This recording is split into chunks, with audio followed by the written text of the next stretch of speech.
Welcome back to the BTI Podcast, episode 12. Today, the gang talks industry, rad rides, and trade shows. Enjoy. All right, welcome to the BTI Podcast. We're back. Season's heating up a little bit, or at least, maybe blowing in or something, depending where you're at. Derek, Jake, welcome. Hello. Hello. Definitely a blustery start to spring here, but sounds like maybe they got some snow, Pennsylvania, mid-Atlantic.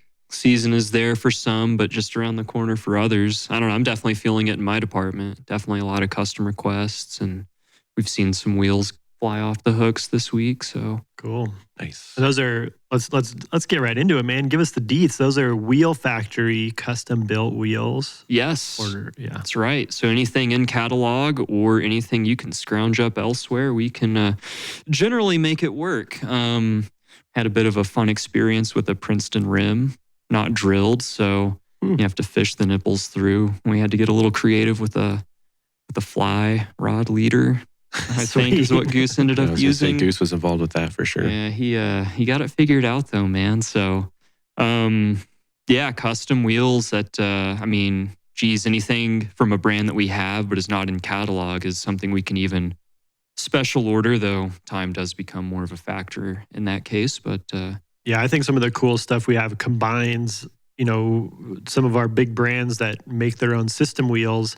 Like, for example, we're doing a bunch of, we were talking about setting up E13 sidekick hubs on DT Swiss wheels. Like, that's unique, and that's probably going to be just a workhorse wheel with some really great features. Yeah, exactly. We've actually got those part numbers set up now. We're looking at mullet sets of the sidekick, laced actually onto the 481 from DT. But there's just variety. Examples of that throughout. Like budget hub for gravel build with like a good quality DT rim, something like that. Like that's actually kind of the area we're going to focus on next for our in-house builds. Is I have some front hubs I need to drop down to 12 mil. Cool. Maybe build up some gravel. I do have some gravel about to drop into stock in maybe a week or two. I had some Spank flares burning a hole in my inventory, so. Vibrocore and I think non-Vibrocore options should be on the shelves here soon. That's unique.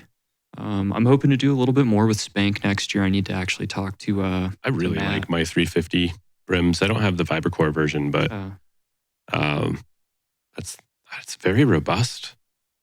I've definitely smoked some rocks with it and just ripped tires to shred. And you look at you expect to see a ding in the rim, but like I don't get it. That's one that's been around for a while. I feel like, a lot of brands just make updates just to kind of be in the news, but that has been a workhorse for a long time. They haven't made any changes, and it seems like that a winning formula from early on. So I've had great luck with mine. Yeah, I've got a 350 Vibrocore set built up for my bike packing rig, but I haven't haven't got it built up or put on the bike yet. So nice. I remember we took a chunk of a damaged and shipping Spank 350, and I was going down there like, "You guys are so tough," and I remember just beating the crap out of it with a vise and a hammer, and it was hard to ding even with that. I've actually, so those specific rims have that Uba rim shape, I think it's called. It's like a W.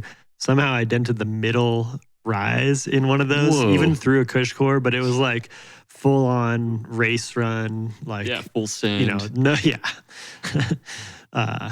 Nothing was going to last that. But speaking of Spank, their Uzi 220 saddle has been my go-to saddle for probably 5 years now. Interesting. Yeah, I really like that saddle. I have ridden that before too, and it fit me well as well. I wore one out. I think it was maybe an OE, but yeah, it's a comfortable saddle. Still on that Sagma train myself, Bike yoke, surprisingly comfortable. I need to pop that on. Yeah, that's what I've been running the last couple of years, but I have tried Spank as well. You know what? Last podcast, I think we started with a little de minimis talk. Yeah. And then almost immediately got made to look like fools. That's right. Well, that's the nature of what's happening right now. Just in the last few days, we've got Canada and Mexico tariffs on and off again. with one day on, one day off. De minimis legislation was introduced in the House, though. Brain ran an article a couple days ago about it. Interestingly, if passed, it would stop shipments from China immediately. Other countries would have a lead in. But from what I understand, when de minimis was, for lack of a better term, canceled before our last recording, the big thing was small dollar shipments from China in customs, and they were like, what the hell do we do? So I don't understand how this legislation addresses that particular issue. I mean, I think they're building up workforce to be able to handle the volume. That was what I understood was the challenge. There's so much that gets pushed through with no tariff charges currently under de minimis, that once they started saying, oh, we're going to charge each one of these, that we don't have the workforce to handle all that paperwork. And so it started stopping up the whole shipping channel. And I think that's why it was quickly put on hold. So I imagine once there's actual thought that goes into it, legislation, they'll build up the workforce to handle that volume. Pete, I don't know if you're familiar with any brands that we benefit from the de minimis loophole from, but I know there's at least one or two. I mean, being that the volume is it's like the cutoff is around $800, I think. Very rarely do we ship that little, but we do from time to time. And there's been instances where we'll split up packages into a couple shipments to try to get underneath that if the duty is exorbitant for some reason. But usually it's not worth it for us, just given the volume we would normally do. Speaking of, Canada tariffs back off again. So time to order some Project 321 before it comes back in.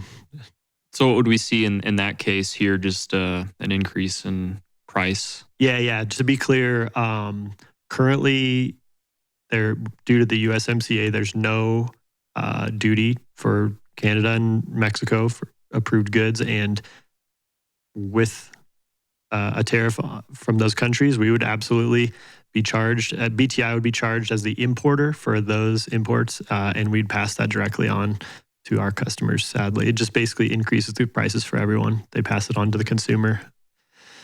So, yep, that's a tariff. I heard somebody recently say, "No, those are just greasing the pockets of the politicians. You're already paying duties. This is no big deal." And I had to correct him and say, hey, I don't think you really grasp this. This is going to cost both BTI and you as the bike parts consumer, a bunch of extra money. And so in the case of goods that we deal with, what sort of an increase would we be looking at? What was the duty? Is it 20% for Canada and Mexico? I can't remember. That's why I'm asking. That was 10%. 10%? Yeah, that sounds 10%. More right. But what then there was a threat of a retaliatory tariff, so they would tariff us in response, then we would yet again increase our tariff, if I understand that right. Yeah, who knows about that. But I think now we're a bit more concerned about a different type of retaliatory tariff that is possibly going to be imposed across more of the global spectrum, not just, a few countries, where they're studying what tariffs those countries charge on U.S. goods going in, and then going to impose matching tariffs from those countries back to the U.S. So I think that is huge for, any product that the U.S. sells abroad is going to, wherever we're taxed, we're going to charge a similar deal. And I think could be a much bigger ramp up because some countries charge much bigger tariff values than 5 or 10%. They'll be 30 or 40% in some cases. So we would really change the global marketplace in those ways. And of course, like all of this is to say, like there's a popular argument right now that this is just a rhetorical device, a political bludgeon to scare people. And who's to say? It's really hard to tell right now. But these are realities that I think it is wise for us to contend with as if it were happening. Oh, yeah, definitely. We kind of have to be that forward thinking. For sure. And we talked about this before. We don't need to rehash the whole thing, but, in many cases, we put these orders in months ago and we really have no option of stopping or changing them. And a lot of times, orders we're putting in with other countries, they build after we order it. So we cannot back out of these. If it then becomes so unprofitable to import and sell them, we're stuck with the product coming in. It does not matter.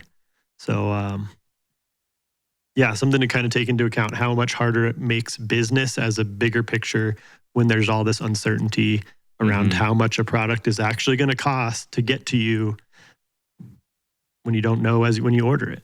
So. Have we seen people preemptively like pull out of certain markets for fear of the tariffs? Like, is this already having a real effect, I guess, from what you've been able to see? So far the BTI purchasing strategy is, because this has all been changing so fast, we're going to just wait to get a big tariff charge before we change a purchasing habit. Before we change any prices, we're going to wait to actually get those. I think some folks are raising prices preemptively. In fact, we just heard some announcements from some of our vendors that are expecting, mid-season price changes due to aluminum tariffs as well. But we're going to just wait to feel those charges specifically before raising prices. Because we don't know what's actually going to happen. Well, you heard it here first, folks. Get your Amazon orders in now. Yeah, who knows? It like we've been saying, it's all so unsure, changes weekly, basically. So tough to really know. But I think my opinion is it's lowering consumer confidence. Totally. I don't know that that's really played out in the data yet, but I think it will in the next month or two is my guess.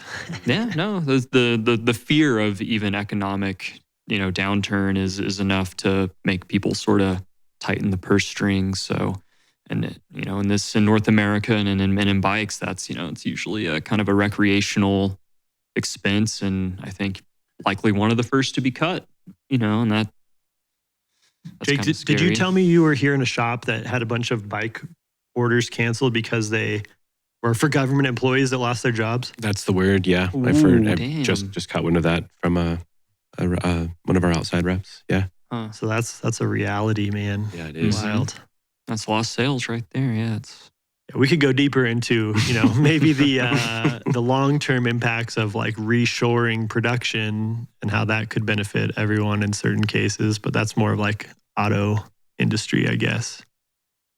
Yeah, you've been riding bikes? A little bit. Yeah, a little bit. It's been warm the last month, so yeah. A little bit of the stuff out in the Hondo area. That's really good, and it's dry right now.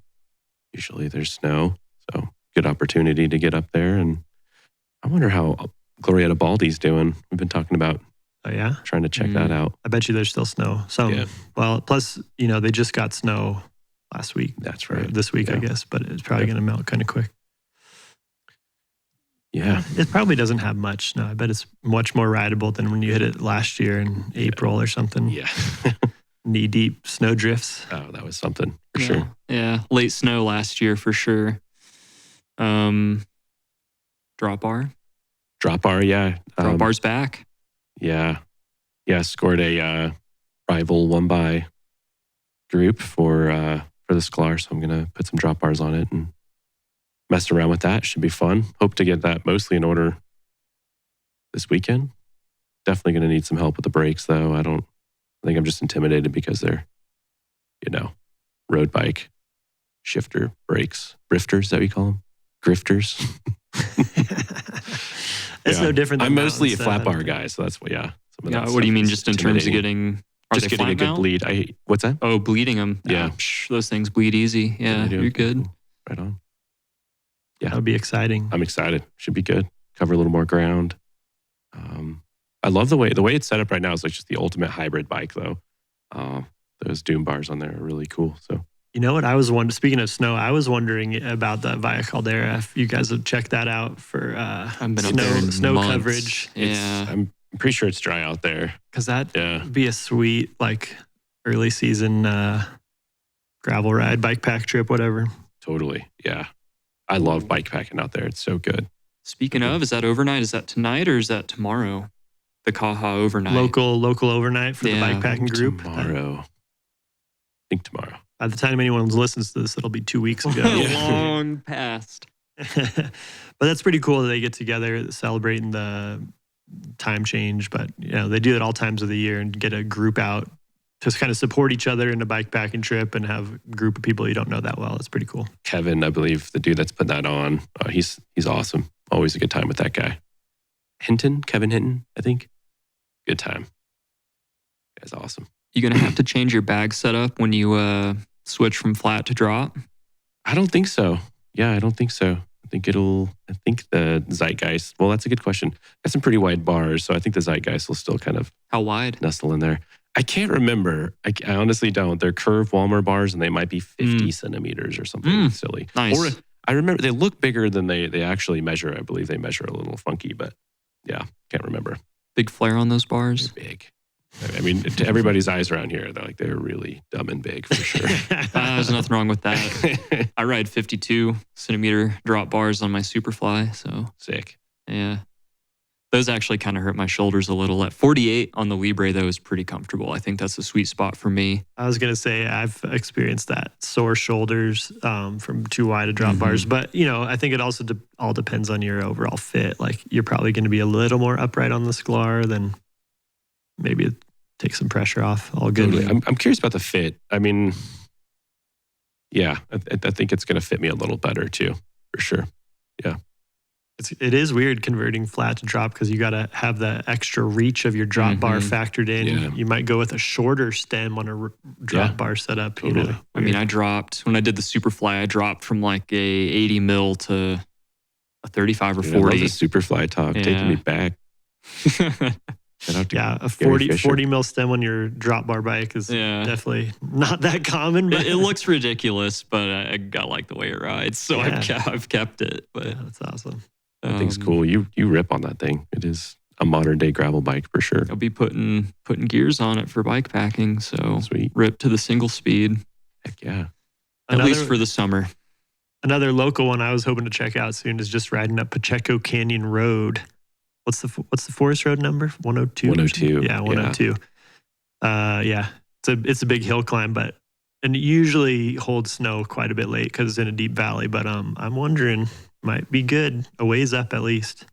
I'd say so. I've ridden it like, March or something like that, late March some years, or maybe early April. I bet you Windsor is, well, obviously there is that one section just on Lower Windsor there. That's probably a little snowy, but. From what I've heard, Windsor has no snow. It's just icy. Wow. In certain spots. So, as long as you get past the slick bits, then it's fine. You think that's from leftover snow, or is that springs popping up and freezing overnight? Yeah, it's like the runoff. There's a spring there. Well, yeah, and also the runoff rises the creek a bunch and it flows into the trail, and then it freezes, and then it just, even if the river drops again, the water just stays up there frozen because it rarely gets above freezing in that canyon. So that's where I think the Pacheco Canyon Road that parallels might be better. It could be. But I've hit like snow drifts that are axle deep and gone over the bars and stuff in that road too. Yeah.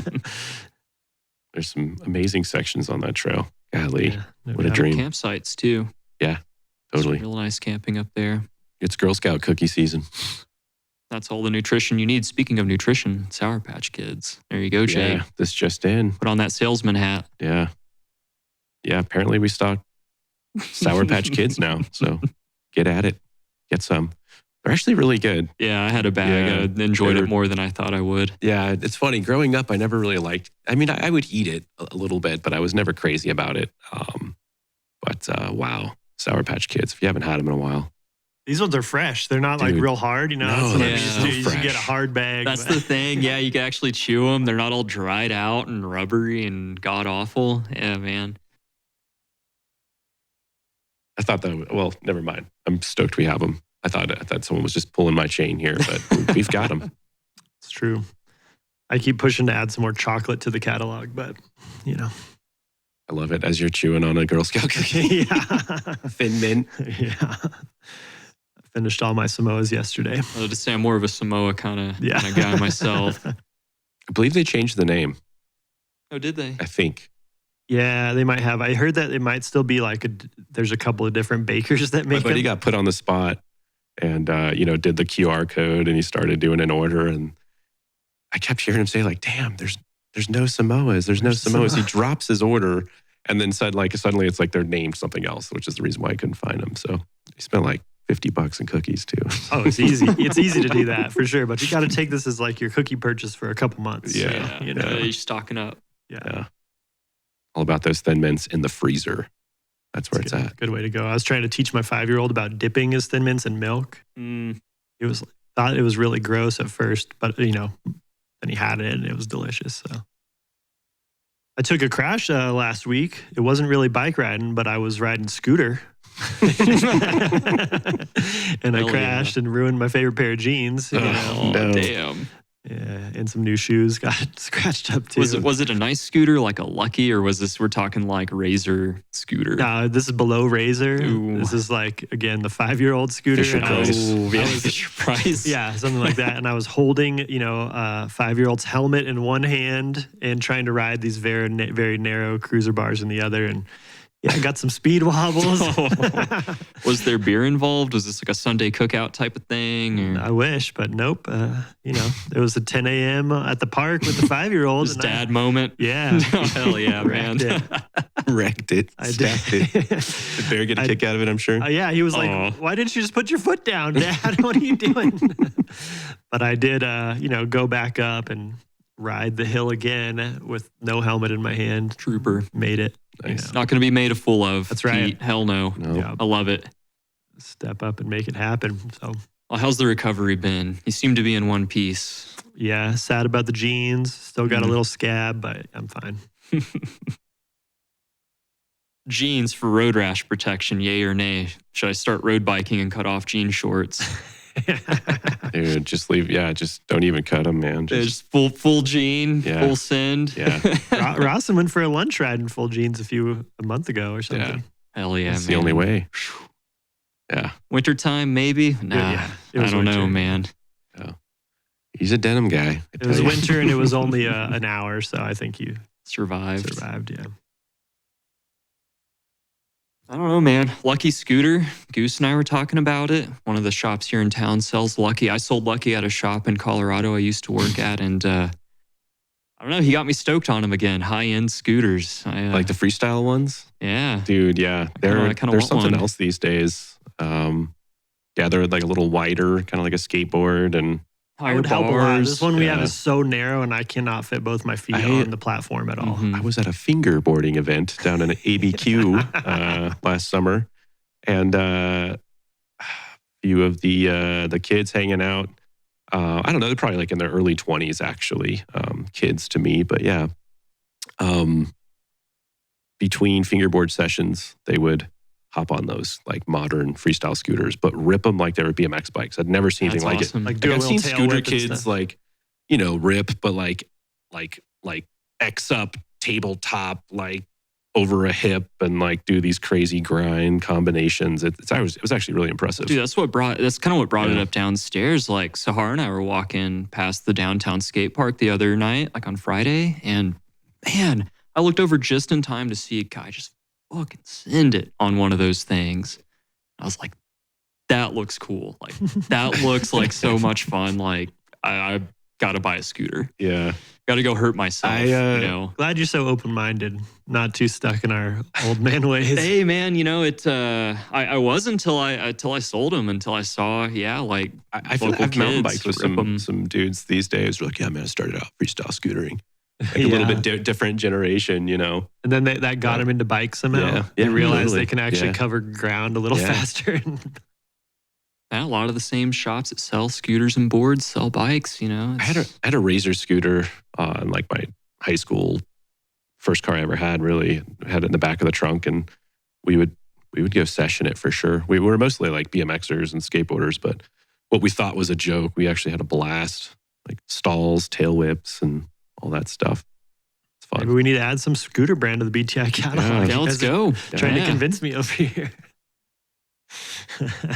I respect it, just like the inline thing. Inline gets so much hate, but it's pretty gnarly. And like I don't know, I respect the folks that are still doing it. It's crazy. Yeah, that never really had a renaissance. That was like that was true. big back in Yeah. the day, and then it just sort of went away. Yeah. Yeah. A lot of other things have come back. It doesn't seem like that one's I come back feel like around. it's still happening though. Like there's still There's a scene. freestyle Yeah. inline folks like doing crazy stuff. Yeah, totally. Scary. Don't see him at the skate park that often, though. Yeah. It's I a just small, don't go to the it's a skate small park scene. enough. But Yeah, there was a same. scene down in Albuquerque for sure. I remember there was this one dude that was on real TV because he fell off a roof and broke his neck or something, his back. Yeah.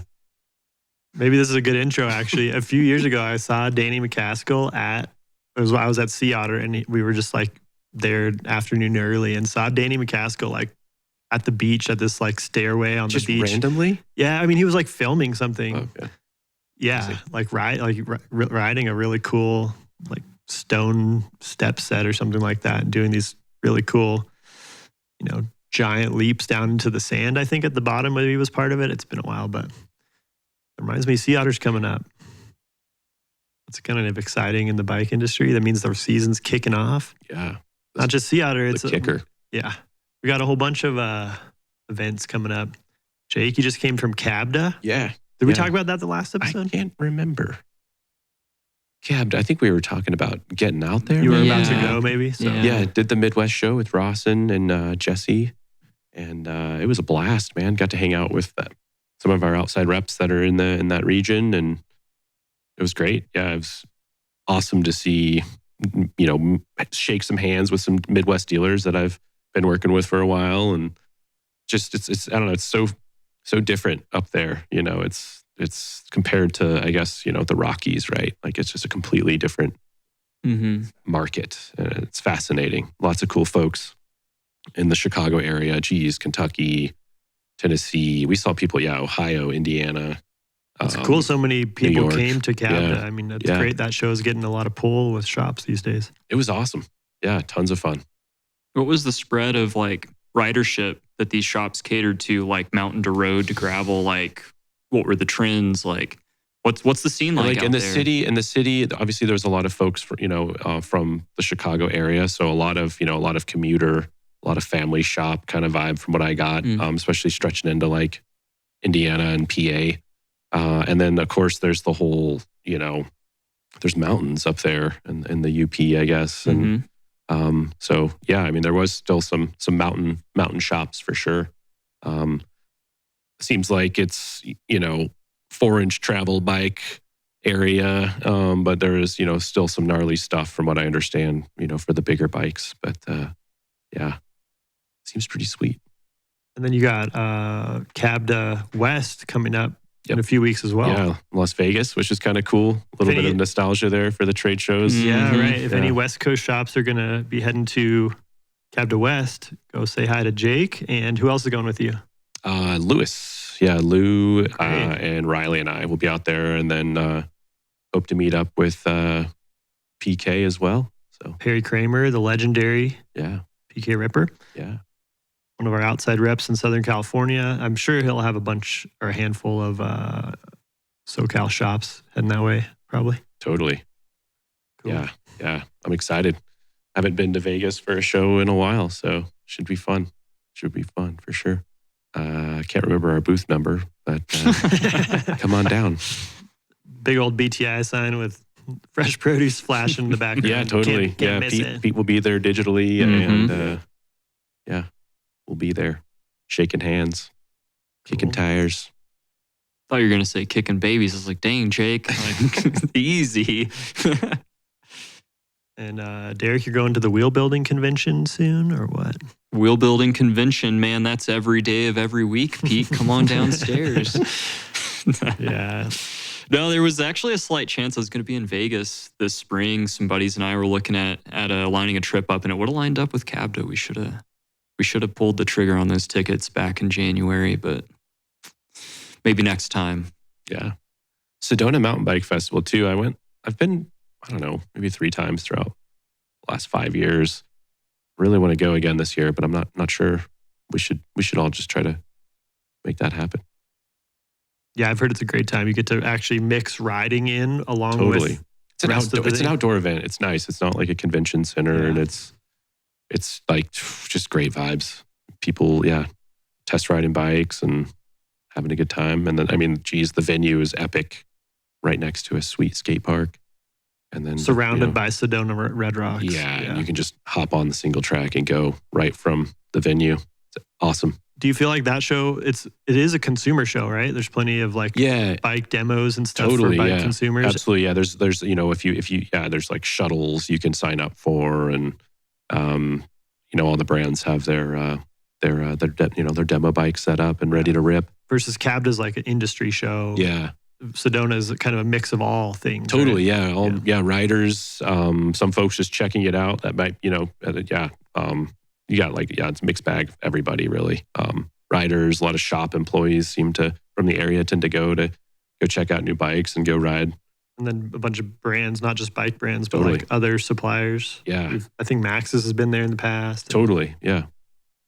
So you both have been to a fair number of trade shows. Like what, over the years, what's like been the best one? I've never been to Sedona, actually. I think that one sounds like it has a really cool vibe. Mm-hmm. But I went about the outdoor. It's obviously it's hard, right, with the elements.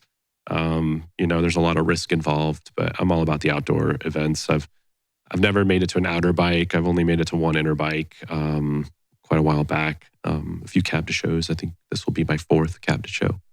But I would have to say the Sedona Mountain Bike Festival is just kind of where it's at. Good mix of all levels. Living out of the van for, a weekend, just doing dirtbag mountain bike stuff with all your good friends. Focused on riding and the experience. Totally. And probably just some like networking to be had, that kind of thing. For sure. Yeah. Yeah, absolutely. But the setting, right? I mean, outside in Sedona, it's just... that's one thing that's cool about Sedona is everything's really close. So, you just ride right to any trail basically from that venue. Yep. I'm sure that, like you said, some shuttles as well. But when they had demos set up at Interbike, you got to go way away from the venue to get anywhere. Or really, even if it wasn't demos, if you want to mix some riding in, it's like pretty far venture out. That was a different story. Interbike's dead, so I got to go to a couple of Interbikes before it was done.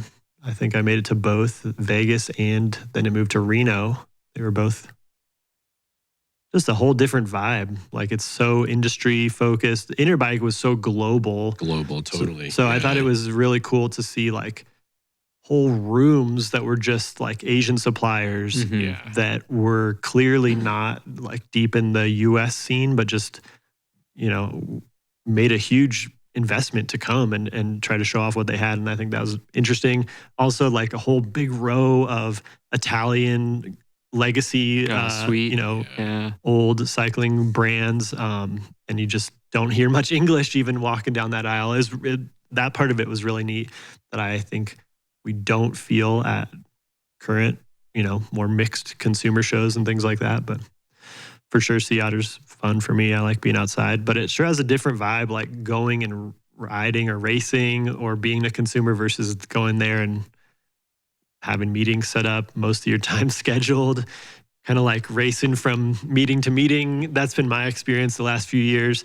Last year, I caught the start of the gravel race. That is the thing cool. with these events. I'd imagine with you as, like a brand manager and purchaser, it's like you have to, this is your time and window to meet with some of these like European, contacts. And it's like, it's probably a grind. Even like at, even Cabda, for instance, like, I have a list of like, I got to make sure and then before you know it, you run into somebody who you haven't seen in years. And it's like, 45 minutes has gone by, the show's over in 20 minutes, Yep, exactly. Yeah. Or just one meeting goes over and then you're like apologizing to everyone. I'm sorry I'm late. Yeah. I've had instances where I just can't find a booth and I'm late for a meeting because I've been walking up and down aisles for 15, 20 minutes. Everything looks the same. Yeah. Yeah. Like which aisle?